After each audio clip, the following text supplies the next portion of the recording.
તો સાયકલ પર ચાર ધામની યાત્રાએ નીકળેલા દાહોદના યુવકે ઉત્તરાખંડમાં પ્રકૃતિનો પ્રકોપ તેની નરી આંખે નિહાળ્યો છે। મોત અને કુદરતની આ તબાહીનો સાક્ષી બન્યો છે આ યુવક। 31 જુલાઈએ ઉત્તરાખંડના ગૌરીકુંડમાં વાદળ ફાટ્યું હતું। ત્યારબાદ દાહોદનો પ્રવાસી યુવક એ જગ્યાએથી માત્ર 5 કિલોમીટર દૂર હતો। ઉત્તરાખંડના પહાડી રસ્તાઓ પર સરકતી ધરતી હતી। નદીમાં પાણીનો ઉફાણો હતો। વાદળ ફાટતા અનેક લોકો ખીણમાં ગરકાવ થયા હતા। લોકોના મોતની ચિચિયારીઓ આ બધું જ કાળજું કંપાવી દે તેવી ઘટનાએ યુવકે નિહાળી છે। જોકે સદનસીબે યુવક આ દુર્ઘટનામાં મોતને હાથ તાળી આપીને સલામત બચી ગયો હતો। સાંભળો તેની આપવીતી।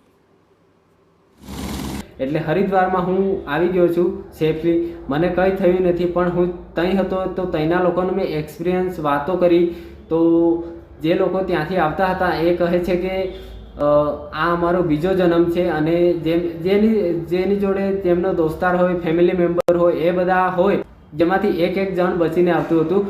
બાકી તો બીજું કોઈ મળવાની શક્યતા નથી, કોઈના ફોન, પછી ત્યાં કોઈ કોન્ટેક્ટ જ નથી। જે નીચે આવીને પછી એમનો વેટ કરતા કે હમણાં આવશે, પણ ત્યાં કોન્ટેક્ટ થાય એમ જ નથી। ત્યાં નેટવર્કની પ્રોબ્લેમ છે, કોઈનો ફોન નથી લાગતો એવું હતું। તો જે હેલીપેડ છે ત્યાં લોકો સેફલી પહોંચી જાય છે, પણ જે ફેમિલી મેમ્બર છે, દોસ્ત છે, તો એમનો ત્યાં વેટ કરી રહ્યા છે લોકો।